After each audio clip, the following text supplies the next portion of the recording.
નમસ્કાર મિત્રો, જય શ્રી કૃષ્ણ। અધિક માસ શરૂ થાય તે પહેલા જો આ દિવ્ય અને ચમત્કારિક ધર્મરાજાની કથા શ્રદ્ધાથી સાંભળવામાં આવે તો કહેવામાં આવે છે કે જીવનમાંથી અકાળ મૃત્યુનો ભય દૂર થાય છે, ઘરમાં સુખ શાંતિનો પ્રવાહ વહેવા લાગે છે અને પાપો નાશ થાય છે।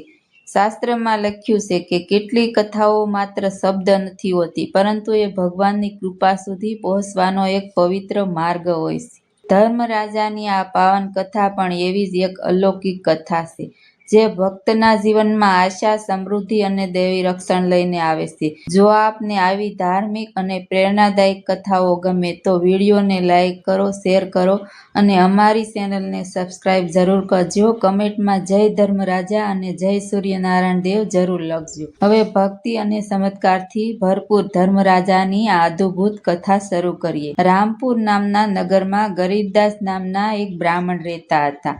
તેઓ અત્યંત ગરીબ હતા, પરંતુ હૃદયથી ખૂબ દયાળુ અને ધાર્મિક સ્વભાવના હતા। તેમના પરિવારમાં પત્ની, 2 દીકરા અને એક વિધવા દીકરી હતી। ગરીબ હોવા છતાં તેમના ઘરમાં ભક્તિ અને સંસ્કારની સંપત્તિ ભરપૂર હતી।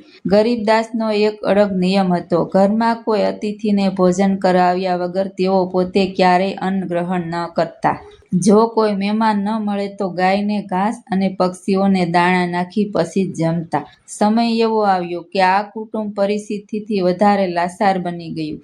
દીકરાઓ હવે યુવાન થયા। પિતાની હાલત જોઈ તેઓએ વિચાર્યું કે હવે બેસી રહેવાથી કશું બદલાશે નહીં, આપણો હિસ્સો કમાવા પરદેશ જવું જોઈએ। બંને ભાઈઓ પરદેશ કમાવા નીકળી ગયા। ઘરે માત્ર બ્રાહ્મણ, બ્રાહ્મણી અને તેમની વિધવા દીકરી રહી। એ દરમિયાન ચોમાસું આવ્યું, જાણે ભગવાને તેમની કસોટી લેવાનું નક્કી કર્યું હોય। આકાશ ફાટી પડે એવા વરસાદ સાથે આખા રામપુરમાં પાણી ફરી વળ્યા। આવા હવામાનમાં તે કોઈ પક્ષી બહાર ન નીકળે, અતિથિ તો વાત જ શું કરવી। 3 જણા સતત 15 દિવસ સુધી ભૂખ્યા રહ્યા, પણ એક પળ માટે તેમની શ્રદ્ધા ડગી નહીં। કસોટી હંમેશા કંચનની જ થાય એમ તેઓ મનમાં મંત્રોચ્ચાર કરતા હતા। આ ભક્તિ જોઈ અંતે ભગવાનને પણ દયા આવી। ભગવાન વિષ્ણુ અને દેવી લક્ષ્મી હંસ અને હંસલીનું રૂપ લઈને બ્રાહ્મણના આંગણે ઉતર્યા। આ અચાનક આવેલા પક્ષીઓને જોઈ બ્રાહ્મણ ખૂબ જ આનંદમાં આવી ગયા। જોડીભર દાણા સમર્પિત કર્યા, પરંતુ હંસ અને હંસલી એકેય દાણો ચાખ્યો નહીં। ગરીબદાસની દીકરી હાથ જોડીને વિનંતી કરવા લાગી, ત્યાં હંસ બોલી ઉઠ્યા, હે બ્રાહ્મણ પુત્રી, અમે માનસરોવરના રાજહંસ છીએ। અમારું ભોજન સાચા મોતી છે। આ સાંભળી ત્રણેયને ડર લાગ્યો। ઘરમાં તો ખાવાનું પણ ન હતું, મોતી ક્યાંથી લાવવા? પણ ગરીબદાસે હિંમત નહોતી હારી। નગરમાં ઝવેરીની દુકાન સુધી પહોંચી ગયા અને 1.25 શેર સાચા મોતી માંગ્યા। ઝવેરીને વિશ્વાસ ન હતો કે આ ગરીબ માણસ મોતી પરત આપી શકશે નહીં, છતાં ગરીબદાસે ઘર જમીન બાંધી દેવાની ખાતરી આપી। અંતે ઝવેરીએ મોતી આપી દીધા। મોતી લઈને ગરીબદાસ ઘરે આવ્યા અને આંગણામાં વેર્યા।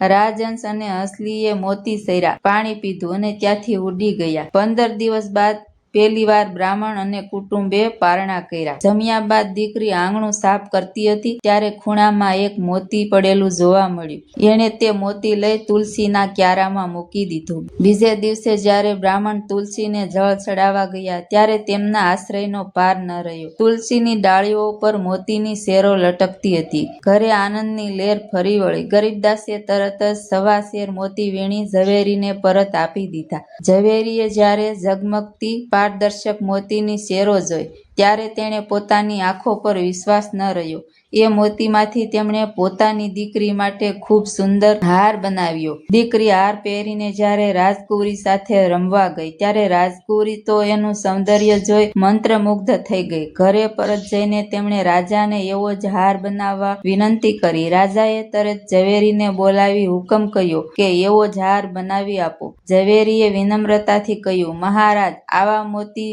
તો મારી પાસે નથી, આ તો એક બ્રાહ્મણના ઘરમાંથી લાવવામાં આવ્યા હતા। આ સાંભળી રાજાએ બ્રાહ્મણના ઘેર તપાસ કરી। તપાસમાં જાણવા મળ્યું કે તેમના આંગણામાં આવેલા તુલસીના ક્યારામાં દરરોજ આવા ચમકદાર મોતીની શેરો ઉગતી હતી। આ ચમત્કાર જોઈને રાજા રાણીને ખૂબ જ આશ્ચર્ય થયું। પોતાના સૈનિકો સાથે બ્રાહ્મણના ઘેર ગયા અને પોતાના નેત્રે જ મોતીની શેરો લટકતી જોઈ। આ સુંદરતા જોઈ રાજાના મનમાં લાલચ જાગી। એણે પોતાની સત્તાના અભિમાનથી સમગ્ર તુલસીનો ક્યારો ઉપાડવાનો પ્રયત્ન કર્યો, પરંતુ જ્યાં હાથ લગાડ્યો ત્યાં તેના હાથ ક્યારામાં ચોંટી ગયા. રાજાના સૈનિકોએ હાથ છોડાવવા ઘણી કોશિશ કરી, પરંતુ તેમના હાથ પણ ત્યાં જ ચોંટી ગયા. આ જોઈને રાજા અને સૈનિકો ગભરાઈ ગયા, બૂમો પાડવા લાગ્યા. બ્રાહ્મણ અને બ્રાહ્મણી દોડી આવ્યા અને તુલસી માતાને ભક્તિથી પ્રાર્થના કરી. પ્રાર્થના કરતા જ રાજા અને સૈનિકોના હાથ છૂટા પડી ગયા. રાજાએ પોતાની ભૂલ સમજાઈ ગઈ અને બ્રાહ્મણ પાસે માફી માંગી અને શાંતિથી પોતાના મહેલ પરત ફર્યા. તે દિવસ બાદ બ્રાહ્મણના ઘેર દરરોજ સવાશેર સાસા મોતી ઉતરવા લાગ્યા.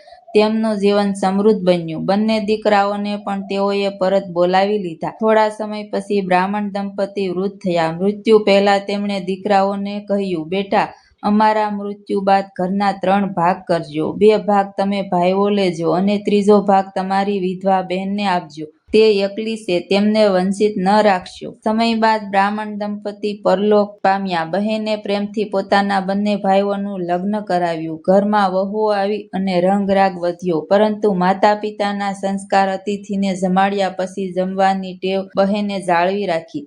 ભાભીના કડવા શબ્દોથી વિધવા બહેનનું હૃદય તૂટી ગયું. એ શાંતિથી ઘર છોડી અલગ રહેવા લાગી. પોતાની જૂની ટેવ મુજબ અતિથિને જમાડી પછી પોતે જમતી અને ભગવાનના ભજનમાં સમય વિતાવતી. એક દિવસ એને તાવ ચડ્યો. ભાઈઓએ વિચાર કર્યો કે બહેનને જોઈએ ઘણા દિવસ થઈ ગયા છે, ચાલો આજે મળી આવીએ. બંને ભાઈઓ મળવા ગયા. આવીને જુએ છે તો બેનનું શબ પડ્યું હતું. બંને ભાઈઓ પોક મૂકીને રડવા લાગ્યા. બહેન સતી હતી. એનો જીવ લઈને ધર્મરાજાના દૂતો ચાલવા મળ્યા. જતા જતા વૈતરણી નદી આવી. બહેને ગાયનું દાન કર્યું હતું, એટલે એક ગાય ત્યાં આવી. ગાયને ટેકે ટેકે તે વૈતરણી નદી તરી ગયા. આગળ જતા ગોખરુનું વન વટાવી દીધું. બહેને જોડાના દાન કર્યા હતા, એટલે તેમને જોડા મળ્યા. તેમણે જોડા પહેરી ગોખરુનું વન વટાવી દીધું.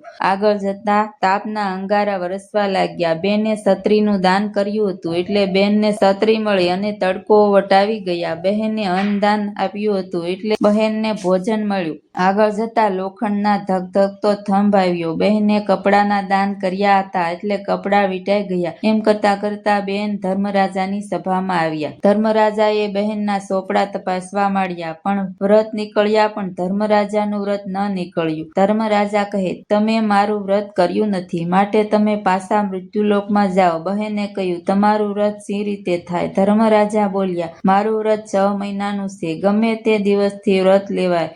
મારા નામનો ઘીનો દીવો કરવો, હાથમાં જારના દાણા રાખી મારી વાત સાંભળવી, કોઈ સાંભળનાર ન હોય તો ઉપવાસ કરવો, 6 મહિના પૂરા થાય ત્યારે વ્રતનું ઉજવણું કરવું, વાંસનો ટોપલો લેવો, સવાશેર જુવાર, લાલ કપડાનો કટકો, 1 જોડી કપડાં, છત્રી, ફાનસ, જોડા, સવાશેર સાસા મોતી, સવાશેર વજનના નાવ અને નિસરણી અને 2 સોના રૂપાની મૂર્તિ, એ બધું સુપાત્ર બ્રાહ્મણને દાનમાં આપવું. બધું ન આપી શકાય તો આમાંથી જેટલું બને તેટલું આપવું. સવાશેર ઘીની સુખડી કરી 4 ભાગ કરવા, 1 ગાયના ગોવાળને, બીજી બ્રાહ્મણને, ત્રીજી રમતા બાળકને અને 4થો ભાગ ઘરના માણસને સાથે જમવો. બહેન બોલી, જેવી આપની આજ્ઞા. અહીં શમશાન યાત્રામાં લોકો અગ્નિ મૂકવા જતા હતા, એટલામાં લક્ષ્મીજી ડોશીનું રૂપ લઈને ત્યાં આવ્યા અને કહેવા લાગ્યા, મારે સતીનું મોઢું જોવું છે. લોકોએ કહ્યું, માજી, મૃતકમાં શું જોઈશો? ડોશી તો ના કહેવા છતાં મૃતક પાસે ગયા.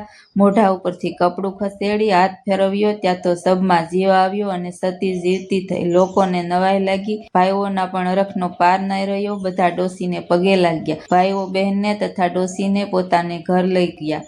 ડોશી કહે, તમે સ્વર્ગમાં જશો ત્યારે મારે તો ભીખ જ માગવી પડશે. બહેન કહે, જઈશ ત્યારે સાથે જ લઈ જઈશ. થોડા દિવસ થયા ને બહેન માંદા પડ્યા. ધર્મરાજાના દૂતો તેડવા આવ્યા. બહેન મરી ગયા. ડોશીને પણ સાથે લેતા ગયા. ઓચિંતા ઘરમાં દીવા થયા, કંકુના પગલા પડ્યા, મોતીના સાથિયા પુરાયા. હવે બધાને સમજવામાં આવ્યું કે સાસે સાસ બહેન સ્વર્ગમાં જ ગયા છે. બહેનને તો ધર્મરાજાનું વ્રત ફળ્યું. જય ધર્મરાજા. જેવા બહેનને ફળ્યા તેવા અમને ફળજો. જય શ્રી કૃષ્ણ.